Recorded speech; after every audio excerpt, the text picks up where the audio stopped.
Bonjour à tous et à toutes, j'espère que vous allez bien. Aujourd'hui, toute première vidéo pour répondre à vos questions sur mon Facebook et mon Twitter.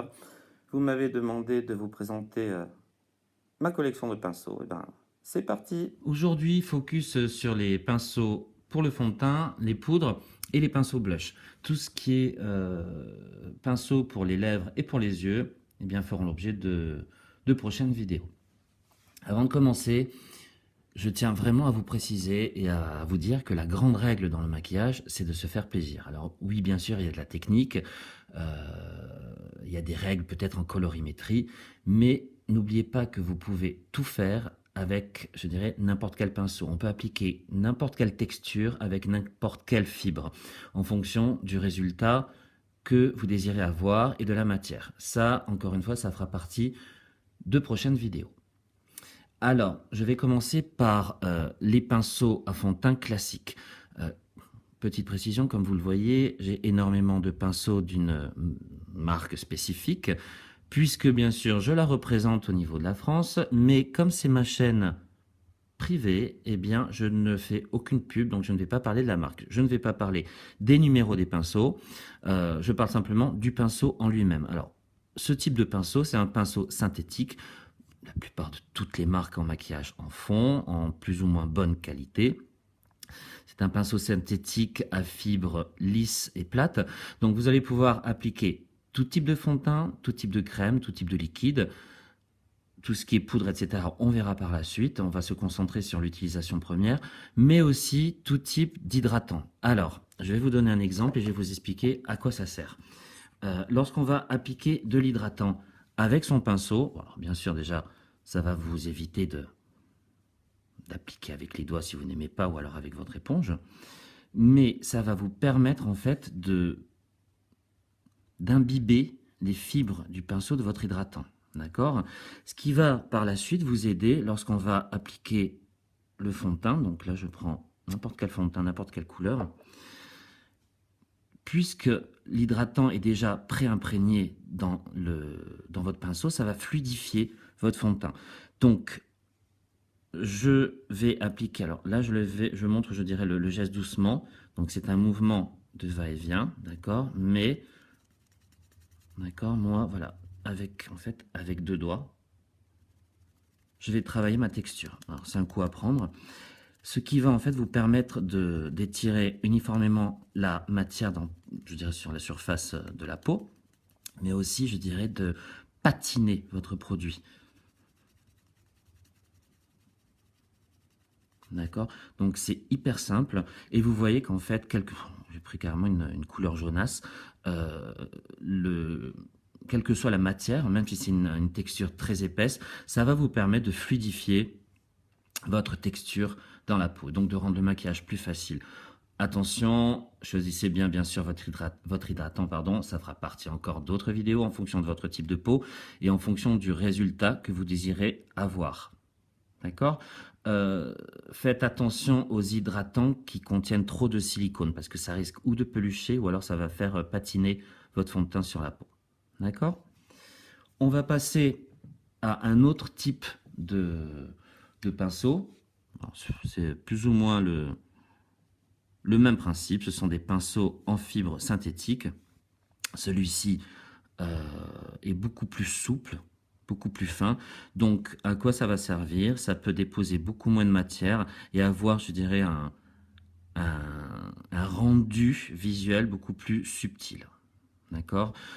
Par contre, les fibres, en fait, vous devez travailler le pinceau, pardon, avec le pinceau la matière beaucoup plus longtemps, parce que les fibres risquent de se coller les unes aux autres, parce qu'il est très souple. C'est pas un de mes préférés, mais c'est un très bon pinceau. Vous avez ensuite les pinceaux, je dirais, plats.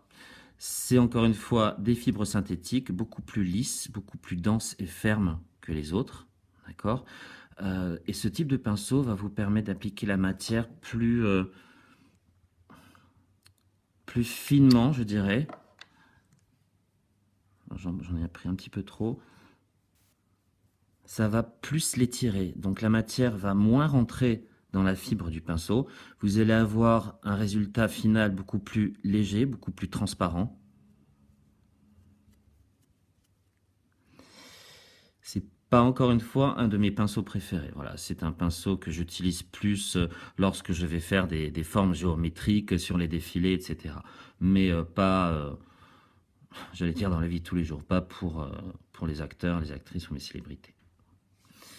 Un autre pinceau qui est un de mes préférés, il existe en plusieurs tailles, donc en grosse taille, moyenne, et il existe en beaucoup plus petit, mais je n'en ai pas parce que je n'en ai pas l'utilité.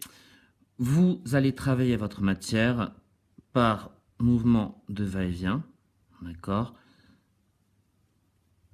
Et encore une fois, vous pouvez travailler de la même façon qu'avec le tout premier pinceau pour avoir une texture plus patinée qui peut également rendre votre fond de teint un petit peu plus brillant ou satiné. Alors, encore une fois, bien sûr, ce n'est pas un tuto, ce n'est pas une démo, ce sont des exemples que vous pouvez réaliser avec tel ou tel type de pinceau. Ce type de pinceau est assez intéressant. Alors, encore une fois, toutes les marques le font, d'accord? Est intéressant parce que vous avez en général une fibre naturelle et une fibre synthétique, donc c'est une double fibre. Ce qui va en fait vous permettre d'utiliser ces pinceaux avec plusieurs types de textures. Les fonds de teint bien sûr liquides, les hydratants, ça on a compris, les blushs crème, vous avez un résultat sublime sur la peau. Vous pouvez également utiliser les blushs classiques, les poudres, mais aussi tout ce qui est poudre minérale et les poudres HD ou les poudres, je dirais, lissantes, parce que vous allez vraiment lisser et appliquer la matière de manière très uniforme et avoir un résultat parfait. Donc ça, c'est vraiment mon pinceau préféré avec, je dirais, son petit frère.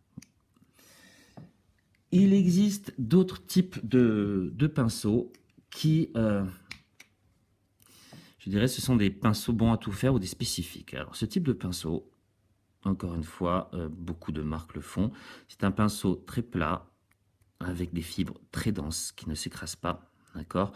Donc, c'est un pinceau qui va vous permettre, bien sûr, d'utiliser les poudres, mais lorsqu'on va utiliser les textures, je dirais, crémeuses, vous allez avoir un rendu beaucoup plus subtil parce que ça va écraser la texture, d'accord?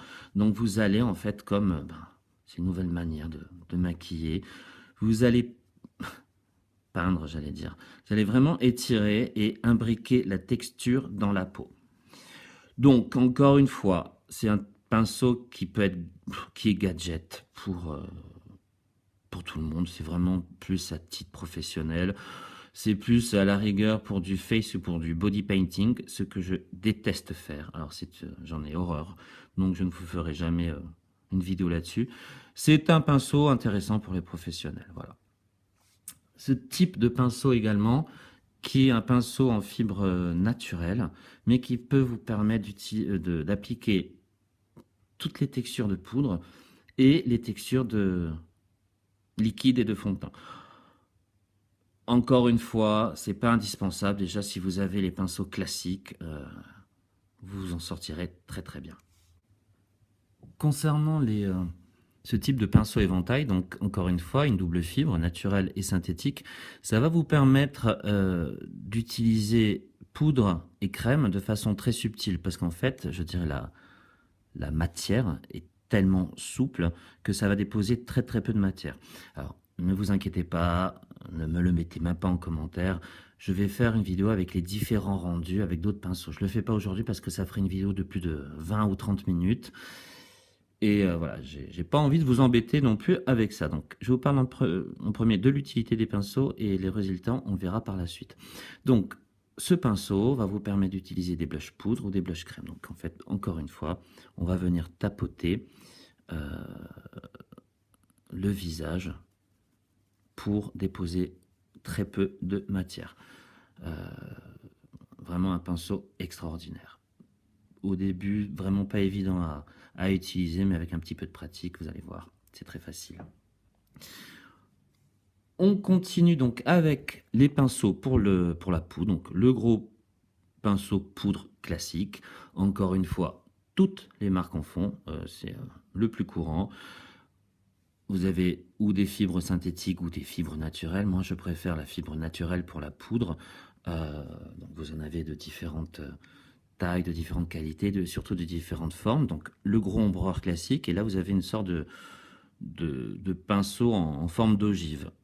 Alors ça peut paraître gadget, mais ce type de pinceau qui est effilé va vous permettre d'utiliser les blushs et faire du contouring un peu plus facilement en positionnant simplement, je dirais, la pointe de votre pinceau, donc la pointe de votre ogive, sous la pommette ou en contour de visage, sous les maxillaires, etc. Encore une fois, ça ne sert strictement à rien d'avoir les deux si, voilà, si vous ne vous lancez pas dans une carrière de maquilleur ou maquilleuse professionnelle, ou si vous n'êtes pas une accro du maquillage. Vous avez ensuite donc les pinceaux classiques, les pinceaux pour le blush, plus petits, encore une fois, des fibres naturelles. Il en existe des centaines et des centaines de formes. Encore une fois, j'ai pris moi des fibres naturelles. J'en ai de plusieurs marques. Ça, c'est un pinceau, je dirais, assez fin. Il en existe des plus gros. Je n'aime pas trop. Et ça, alors, à l'origine,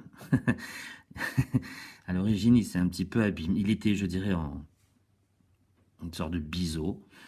Je l'ai abîmé. Il faut savoir que mes pinceaux, ils ont entre 18 ans et 5 ans. Ils sont parfaits. Bon, peut-être que les manches ont pris cher, mais la qualité du poil et en général, la forme est parfaite. Bon, celui-là, bah, il s'est un peu écrasé. Donc ça, c'est un pinceau qui est je dirais en sorte de biseau qui va vous permettre, encore une fois, de travailler plus dans le creux de la joue, etc., pour donner un peu plus de structure. Entre vous et moi, on peut faire tout avec n'importe quoi, notamment avec ce type de pinceau. Voilà. C'est le même principe, vous voyez, un petit peu une forme différente. Encore une fois, gadget pour... c'est moche ce que je veux dire, pour Madame Tout-le-Monde, en sachant qu'on est tous des monsieur et des Madame Tout-le-Monde, mais Madame Tout-le-Monde dans le maquillage. Après, voilà, au niveau professionnel, c'est différent. Voilà. Et vous avez... Alors, ça n'a rien à voir. Alors, celui-ci encore, c'est un pinceau en double fibre synthétique et fibre naturelle. Donc, on peut utiliser, encore une fois, crème et poudre avec ce type de pinceau, mais en fait, en utilisant le pinceau avec un mouvement de va-et-vient, donc naturel, synthétique, naturel, synthétique, vous allez avoir donc un travail de la matière différent. Donc, ça va patiner certains types de textures, notamment les poudres minérales, qui vont en fait un petit peu plus briller sur la peau. Assez intéressant, pardon. Et concernant ces pinceaux, en fait, ce sont des pinceaux, je dirais, plus pour les yeux. Ça, c'est un gros ombreur. Et ben en fait, moi, je les détourne.